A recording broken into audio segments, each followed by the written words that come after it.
نجیب پس از فراغت از لیسه حبیبیه به وسیله سلیمان لایق عضویت حزب خلق را حاصل کرد و روی همین علت بود که در دوره ریاست جمهوری خود عقده‌ها و اندیشه‌های نشنالیستی لایق را در عرصه اجرا قرار می‌داد. جامعه لنین با اخلاص تمام سر تعظیم فرو می‌کند و به سومنات خود درود می‌فرستد. ما و لنین کبیر که نبوغ و 6 سال قبل دوستی مردمان ما را بنیان گذاشت، سپاس پیگران خود را می‌فرستیم. دوستی ما جاودان است، همانند جهانی که ما در آن زندگی می‌نماییم جاودان است.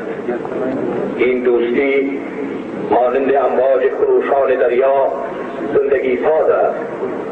این دوستی مانند خرد نیاکان کبیر ما که قرارداد جاودان همکاری و کمک متقابل را امضا کردند بی پایان است.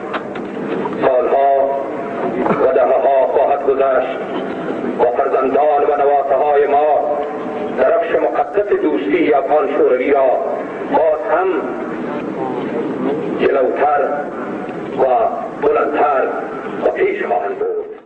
کاروان صاحب څومره به منطقي وي چې په دې باندې د افغانستان حکومت تکیه وکړي چې نړیوالې ټولنې سره او مختلفو هیوادونو سره امنیتي او ستراتیژیک تړونونه لري او د دغه تړونو له مخې نه دوی نشي کولی چې له افغانستان څخه ووځي یا مرستې کمې کړي؟ څومره باور پکار دی؟ دا مطلق غلط تعبیر دی. زه یو ډېره ښه تجربه بله د دې نه مخکې تېته وښیم. که تاسې دغه زموږ د سوربریتي چې هغه وخت کې دلته وه، دغه زموږ د خلکو ذهن هم دغسې جوړ ول دا ستر قوت نه ماتېدونکی قوت دی. منظور به روسان دي، یعنې پخوانی شوروي اتحاد. دا قطعا پر شا نه تلونکی قوت دی. دا نه پوهېږم په اصطلاح باندې مکلفیت لري، انترناسیونالیستي مسؤلیت لري چې د انقلابونو دفاع تر اخرینې ورځې پورې دوی باید وکړي. ولې ورځ راغلل چې دوی په نس کې چاقو وغواړي، په نس کې چاقو وغواړي چې موږ به هر څه ورته پیښې خوله ونیول، ورته به مو خندل ول یاد ځو غوټې یې وتړلې. زه بلکل دا نه ردوم چې دا سوربریتي به هم د دې وطن نه تلونکي ځي به. دا زما ذهن پر دې جوړ دی چې دلته ډېر راغلي دي او ډېر تللي دي، دا به هم ځي.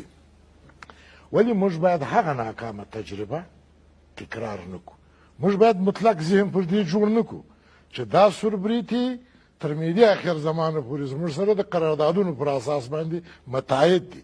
درست دی، تر هغو چې د دوی زور رسېږي، تر هغو چې د دوی پروګرامونه پر مخ روان وي، تر هغو چې دوی په نس کې چاقو نه وي خوړلی، د بلې خوا ضربه نه وي ورته پېښه سوې، درست دی، در سره به وي، در سره ملګري به وي، در سره روان به وي.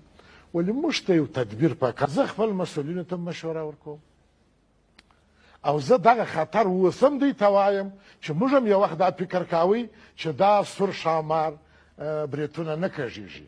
ولې موږ ورته کتل چې بریتونه یې څوړ سول.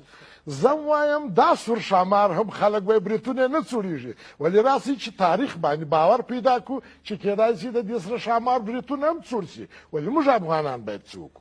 موږ باید په هر وخت کې تدبیر ولرو. اوس خو دغه لحظه زه ته په مسؤلیت وایم که یو ساعت بعد دغه سور بریتی یو ځای په نس کې چاقو وخوري، بل ځای وخوري او موږ چې په خبرېږو دی غوټې وتړي، یو ساعت بعد ستاسې د ډېر بد برخلیک خاوندان یاست. یو ساعت بعد، یعنې تاسو د میاشتو تدبیر باور هم نه لرئ؟ ساعتونه دا زه په مسؤلیت درته وایم، علما یم ثابتوم درته. دا چې هر څوک چاته ډاډ ورکوي دا کاذب راډ دی.